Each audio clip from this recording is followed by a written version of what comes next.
নমস্কার বন্ধুরা, আজ আমার আলোচ্য বিষয় দীক্ষা নিলে শ্রাদ্ধ বাড়িতে খাওয়া যায় না কেন। গুরু মহারাজ একটা গল্প বলতেন, সেটা আগে বলি। এই গল্পটা এক সত্য ঘটনা।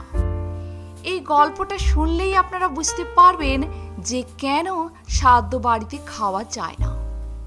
তাই আপনাদের কাছে অনুরোধ রইল গল্পটি পুরোটি শোনার জন্য। একবার এক সাধু ঘুরতে ঘুরতে এক গ্রামে এসে পৌঁছান।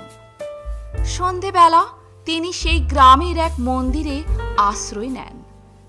সাধুরা যারা পরিব্রাজন করেন, এখান থেকে ওখানে যান, তারা সাধারণত কারুর বাড়িতে থাকেন না বা শয়ন করেন না।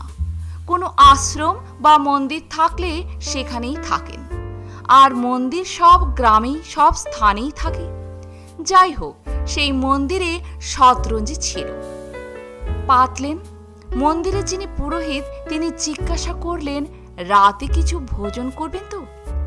সাধু বলেন, যদি চাল ডাল আলু নিয়ে আসেন। সাধু সেটাকে ফুটিয়ে নিয়ে খেয়ে নেন।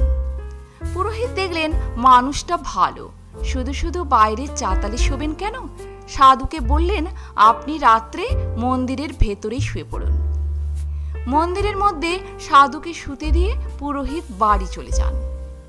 অনেক রাত্রে সাধুর ঘুম ভেঙে গেল, আর প্রদীপের সেই অল্প আলোয় তিনি দেখতে পেলেন মায়ের সারা অঙ্গে মহামূল্যবান সব অলংকার রয়েছে।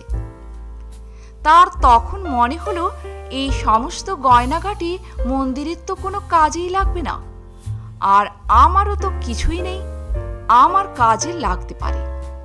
এই ভেবে সাধু আস্তে আস্তে মন্দিরের বিগ্রহ থেকে সমস্ত গয়নাগাটি খুলে নিজের ঝোলায় ঢুকিয়ে নিলেন। তারপর খুব দ্রুত কম্বল টম্বল গুটিয়ে রেখে হাঁটা দিলেন। প্রতিদিনের মতো সেদিনও ভোরবেলায় যখন সূর্য উঠেছে, পুরোহিত মন্দিরে এসেছেন মন্দির পরিষ্কার করার জন্য। এসে তিনি দেখেন সাধুও নেই, মায়ের গায়ে একটাও গয়না নেই। এই দেখে তিনি তো বিকট হাঁক ডাক শুরু করে দিলেন। ডাক শুনে গ্রামবাসীরা হাজির। পুরো ঘটনা শুনে তারা এতই রেগে গেল যে হাতের কাছে যে যা পেল তুলে নিয়ে ঠিক করলো, যেমন করে হোক সাধুকে খুঁজে বার করবই, মেরেই ফেলবো আজ তাকে। ওদিকে সাধু ও গ্রামবাসীদের হাতে ধরা পড়ে যাবার ভয়ে ছুটতে ছুটতে যাচ্ছেন। এবার ভোরবেলায় তার মল ত্যাগের বেগ এসে গেছে। এক পুকুরের ধারে ঝোলাটিকে পাশে রেখে যথারীতি মলত্যাগ করছেন তিনি। মলত্যাগ করার পর ঝোলাটির দিকে তাকিয়ে তিনি ভাবছেন, এ আমি কি করলাম? আমি সাধু হয়েছি, ত্যাগের জীবন বেছে নিয়েছি, শেষে কিনা আমি মন্দিরের গয়না চুরি করে পালাচ্ছি। শেষ পর্যন্ত আমার এ কি হাল হলো? এতটা অবনতি হলো? আমি তো কোনোদিন ভাবতেও পারিনি যে কখনো চুরি করতে পারি। তিনি ভাবতে লাগলেন যে কেন আমার এমন হলো। যাই হোক, তিনি অনেক ভেবে ঠিক করলেন যে যা হয়েছে হয়েছে, মার খেতে হয় তাও খাবো, জেল খাটতে হয় খাটবো, তাও আমি এটা যথাস্থানে ফেরত দেব। তখন সেই ঝোলা নিয়ে দৌড়ে দৌড়ে সাধু আবার সেই গ্রামের দিকেই ফিরতে লাগলেন। এদিকে গ্রামবাসীরা সবাই যখন মার মুখ হয়ে বেরিয়ে পড়েছে, তারা দেখে যে সাধু নিজেই ফিরে আসছেন।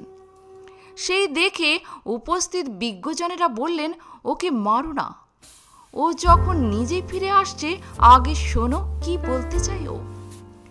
সাধু ফিরে এসে ঝোলাটা পুরোহিতের হাতে দিয়ে বললেন, আমাকে মারার আগে একটা কথা তুমি বলো যে তুমি কি শ্রাদ্ধের পুজো করো?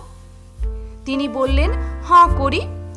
সাধু জিজ্ঞাসা করলেন, তুমি কালকে আমাকে যে চাল ডাল আলু দিয়ে গেলে, সেগুলো কি শ্রাদ্ধ থেকে পাওয়া?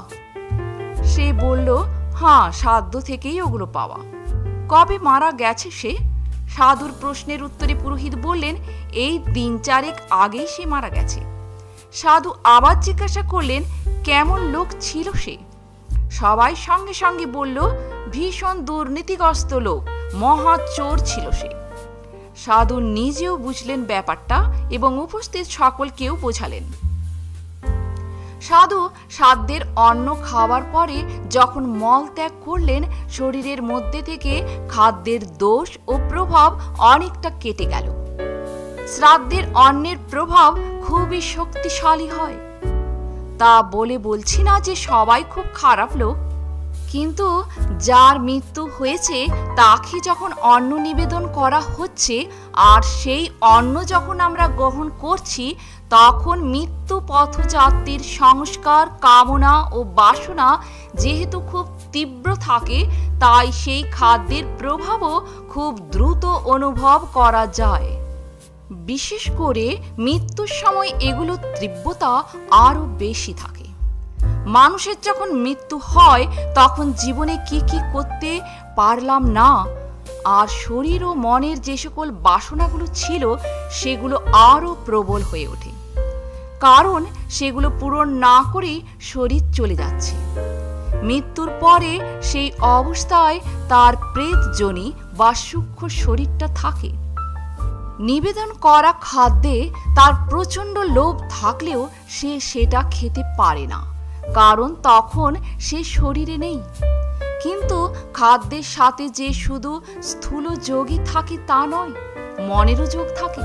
যেমন ধরো, কোনো বাড়িতে গিয়ে অনেক ভালো মন্দ খাবার পরেও তুমি দেখলে তোমার ঠিক তৃপ্তি হচ্ছে না, তার কারণ সেই বাড়িতে যেখানে উপার্জন করা হয় এবং রান্না করা হয় তা তামসিক, আর সেই ভাব সেই খাবারকে দূষিত করছে বলেই সেই খাদ্য শরীরে প্রবেশ করে তোমার মনকে প্রভাবিত করছে।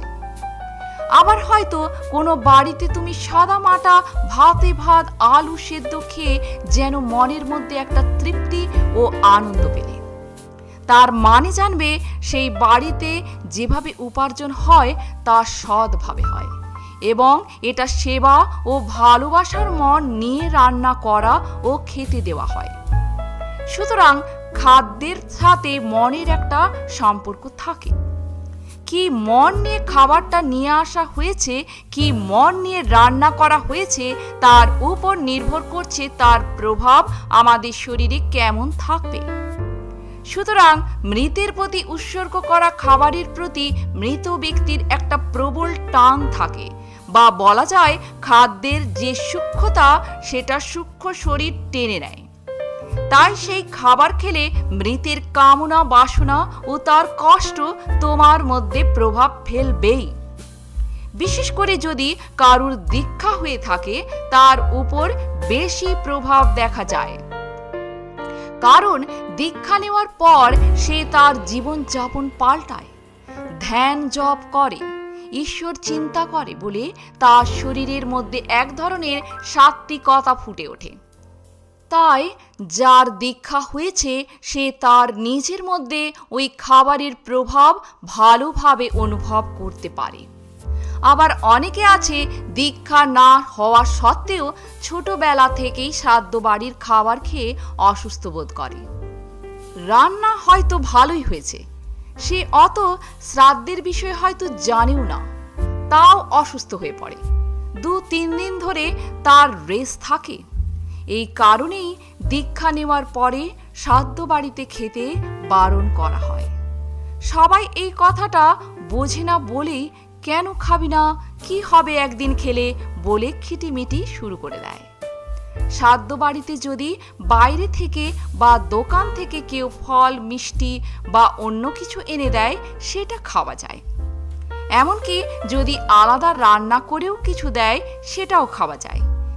কিন্তু মৃত ব্যক্তিকে নিবেদন করা বা তার চিন্তা করে যে খাবার, সেই খাবারটা সাধারণত দীক্ষিত যারা তাদের খেতে বারণ করা হয়। তো বন্ধুরা, গল্পটি শুনে অবশ্যই আপনারা বুঝতে পেরেছেন যে দীক্ষা নিলে শ্রাদ্ধ বাড়িতে খাওয়া যায় না কেন। আজ এ পর্যন্তই। ভালো থাকবেন, সুস্থ থাকবেন। ঈশ্বর আপনার মঙ্গল করুন। যদি আমার ভিডিওটি ভালো লেগে থাকে একটা লাইক অবশ্যই করে যাবেন, আর আপনি যদি নতুন এসে থাকেন আমার চ্যানেলটিকে সাবস্ক্রাইব করে পাশে থাকবেন। ধন্যবাদ।